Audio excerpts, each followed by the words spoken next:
အတာတကြံဆိုတာကပေါ့နော်ထိုင်းနဲ့မြန်မာနဲ့ကသူတို့ရဲ့နှစ်တစ်ကူးဆိုပြီးတော့တတ်မှတ်ပြီးတော့ရေတွေပါလောင်းကြတယ်နောက်ပြီးတော့လူကြီးလူငယ်တွေအဲ့ဒီကိုထက်အသက်ကြီးတဲ့လူတွေကိုပေါ့နော်တွားရောက်ပြီးတော့ရေနဲ့လောင်းတာမျိုးတွေလုပ်ကြတာပေါ့နော်အပျော်တွေလည်းရှိတယ်လို့အပြက်တွေလည်းအရန်ကိုများပါတယ်ပေါ့နော်လွန်ခဲ့တဲ့မနေ့တုန်းကဆိုရင်တကြံစတာ10ရက်လောက်ပဲရှိသေးတယ်အဲ့ဒီမိုင်းတမ်းပါပေါ့နော်ရပစ်စကားများရာကနေတားတွေတုတ်တွေဂိုင်ပြီးတော့လိုက်ခုတ်ကြတာတွေပေါ့နော်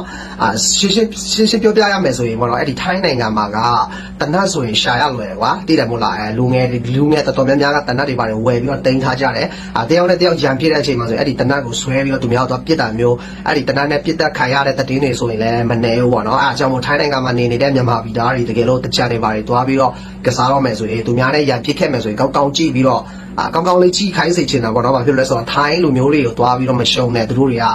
တခါဖြစ်သူတို့ကတနတ်တွေပါတဲ့အတွက်ပေါ့နော်ကျွန်တော်တို့အဝေးကြီးကနေလမ်းပစ်သွားနိုင်